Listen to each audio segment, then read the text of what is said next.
현대기아차는 신차 소식이 끊이질 않고 있습니다. 국내뿐만 아니라 해외에서도 신차를 활발하게 출시하고 있으니 그럴 수밖에 없습니다. 거대 기업이니까 어떻게 보면 당연하고 그렇기 때문에 거대 기업이 될 수 있었던 거라고 생각할 수도 있죠. 국내에서는 현대기아차를 제외하면 요새 KG 소식을 빼놓을 수가 없는데 최근에 쉐보레가 비교적 조용했습니다. KGM은 대대적인 소프트웨어 업데이트 소식과 더불어서 신차 계획 같은 것도 새 브랜드 중에서는 가장 탄탄하고요. 르노코리아도 올해는 오레라 1이 출시될 예정이기 때문에 나름 주목할 만한 게 많고 부산 공장 소식도 새로운 게 나왔거든요. 그런데 비교적 쉐보레는 조용했습니다. 최근에 트랙스 연식 변경 모델이 나왔는데 이거 말고는 이렇다 할 소식이 없었거든요. 그런데 또 막상 찾아보니까 꽤 중요한 소식이 몇 가지 있더라고요. 가장 눈에 띄었던 건 신차를 860만원 할인한다는 거였습니다. 어떤 차가 할인 대상인지 그리고 이게 국내 시장에 중요한 이유까지 쉽고 빠르게 정리해드리겠습니다.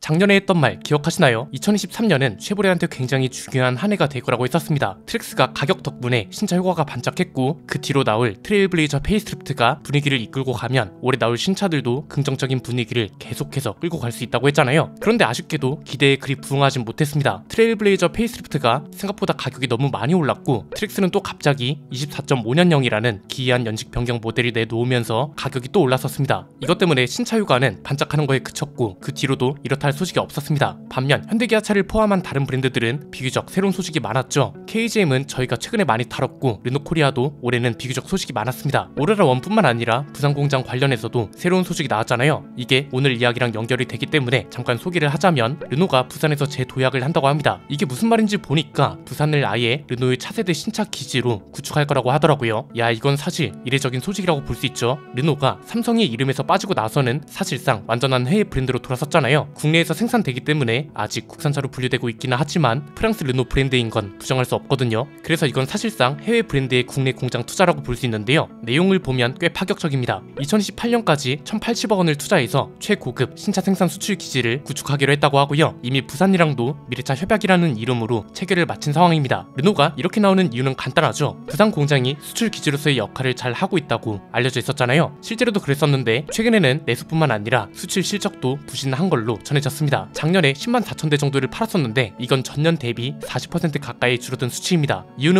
말해 뭐하나요? 신차가 부족하기 때문에 나온 결과인 게 분명하죠. 부산 공장에서 만들어지는 차는 세 종밖에 없고 신차는 2020년에 나온 XM3가 마지막입니다. 이렇게나 시간이 많이 흐른 줄 체감하지 못하고 있었는데 무려 4년 동안 신차가 없었던 거죠. 이렇다 보니까 생산 물량도 줄어들고 공장 가동률도 떨어지니 부산 공장도 철수하려는 게 아니냐는 얘기도 나왔었습니다. 그런데 이번에 아예 부산시랑 투자 양해 각서를 맺고 공장에 투자도 하고 새로운 직원도 200명을 고용하기로 약속했습니다. 그러면서 오로라 프로젝트도 발표했는데 이 프로젝트에는 신차만 있는 게 아니죠. 부산을 차세대 신차 생산 수출 기지로 만들겠다는 내용도 포함되어 있는 프로젝트입니다. 그래서 오로라 1을 시작으로 차세대 하이브리드 차와 전기차를 부산 공장에서 생산할 예정이고요. 아마 이번 투자를 통해서 닛산이 위탁 생산 공장이다, 신차 없는 알맹이 공장이다 이런 오명들을 벗을 수 있을 것 같은데 이 내용이 오늘 이야기하는 쉐보레와 연결되는 이유는 간단합니다. 우선 최근에 쉐보레가 미국 시장에서 860만 원을 할인해준다는 소식이 나왔습니다. 어떤 차인지 보니까 블레이저 EV였습니다. GM의 신형 전기차죠. 얘가 작년 12월에 소프트웨어 결함 때문에 판매가 중단됐었거든요. 이번에 이 문제를 해결하고 3개월 만에 판매가 재개된 건데 이와 동시에 할인 내용도 발표된 겁니다. 얼마나 깎아주는지 보니까 트림별로 적게는 736만원, 많게는 857만원 정도를 깎아준다고 합니다. 최하위 트림이 LT거든요. 기본 가격이 6,600만원 정도입니다. 우리나라 평균 보조금으로 계산하면 보조금 포함 5천만원 초중반대로 살 수 있다는 거죠. 이걸 보면서 알 수 있는 건 최근에 GM도 전기차 관련 계획을 수정하거나 미루는 쪽으로 방향을 바꾸고 있잖아요. 사실 테슬라 말고는 거의 모든 미국 브랜드들이 하이브리드 모델을 늘린다거나 전기차 생산 계획 뒤로 전기차 쪽에선 비교적 소극적인 모습을 보여주고 있단 말이죠. 블레이저 EV의 가격을 내리는 것도 앞으로 나올 GM 전기차들의 방향을 엿볼 수 있는 계기라고 봅니다. 우선 판매량을 끌어올리기 위한 할인이라는 점, 그리고 앞으로 나올 전기차들도 이렇게 구매 가격을 낮추는 방식으로 판매량을 높일 수밖에 없다는 거죠. 이게 우리나라 시장하고도 연결이 되니 중요하다는 겁니다. 당장 올해 국내에 출시되는 걸로 알려진 차가 이코넉스 EV잖아요. 기존 이코넉스보다 차체가 훨씬 큰 걸로 알려져 있고 전기차 전용 플랫폼을 쓴단 말이죠. 이 차가 지금 캐딜락 리릭하고 동시에 테슬라를 제외한 미국 전기차들 중에서는 가장 많은 관심을 끌고 있었는데 4천만원대라는 가격 때문에 관심이 안 갈 수 없는 게 사실입니다. 2022년에 처음 공개될 때부터 가성비 전기차라는 수식어가 따라 붙었습니다. 이 당시 메리 바라 GM 회장도 차세대 전기차 고객을 위한 주류 선택지가 될 것이다, 즉 대중적인 전기차가 될 거라고 이야기한 바가 있습니다. 어떻게 보면 저렴한 전기차가 필요하다는 걸 미리 예측 예측하고 있었던 거라고도 볼 수 있죠. 이게 또 NCM 배터리를 쓰잖아요. LG 엔솔이 배터리가 들어가기 때문에 큰 이변이 없는 이상 우리나라 전기차 보조금도 거의 최대로 받아갈 수 있을 겁니다. 현재 기본 가격이 4,660만원 정도라고 하죠. 국내에서는 수입되어 판매되는 차니까 진짜 넉넉하게 1,000만원이 더 붙는다고 치자고요. 그럼에도 보조금을 꽤 받을 수 있기 때문에 평균 보조금 1,000만원 정도를 생각하면 4,000만원 초중반대로 구매할 수 있다, 이런 기대가 생기는 거죠. 이게 평소와는 약간 다를 수밖에 없는 이유가 있는데 간단합니다. 저렴한 가격으로 팔 수 있는 조건 중 가장 중요한 게 뭐라고 말씀드렸나요? 현지에서 생산되는지가 가장 중요하다고 했죠. 운송 비용이라는 걸 무시할 수 없거든요. 현지에서 생산하게 되면 생산한 국가에서 바로 팔 수 있고, 무엇보다 그 근처에 부품 공장들도 따라올 수밖에 없기 때문에 운송료를 포함한 생산 단가 자체가 다릅니다. 그래서 현대기아차를 비롯한 거대 기업들도 현지 공장을 늘리고 있는 거겠죠. 현대기아차만 봐도 전기차를 해외에서 생산하는 사례가 늘고 있잖아요. IRA 영향을 받는 미국뿐만 아니라 아이오닉5는 인도네시아, 인도, 베트남, 싱가포르 총 4군데의 해외 공장에서 생산되고 있습니다. 코나, EV5, GV70 전기차 등은 체코, 미국, 중국 등등 다양한 국가에서 생산을 하고 있고요. 현지 보조금 조건에 맞출 수 있는 것뿐만 아니라 생산 단가가 달라지니 저렴한 전기차가 중요해진 시장 요구에도 더욱 적극적으로 대응할 수 있다는 점이 있으니 당연한 흐름입니다. 내연기관차는 현지 공장이 중요하다면 전기차는 두 가지인 겁니다. 현대기아차처럼 해외 공장을 늘려서 현지 생산을 늘리는 거, 이게 아니라면 아예 해외 시장 보조금 기준에 맞추는 거, 이 중에 이코노스 EV는 후자를 충족시키는 거죠. 그래서 지금 이코노스 EV는 비교적 많은 조건들이 한국에서도 저렴하게 팔 수 있도록 세팅되어 있다고 볼 수 있고요. 이거랑 같이 주목을 받고 있는 차가 뭔가요? 이코노스 내연기관 모델이죠.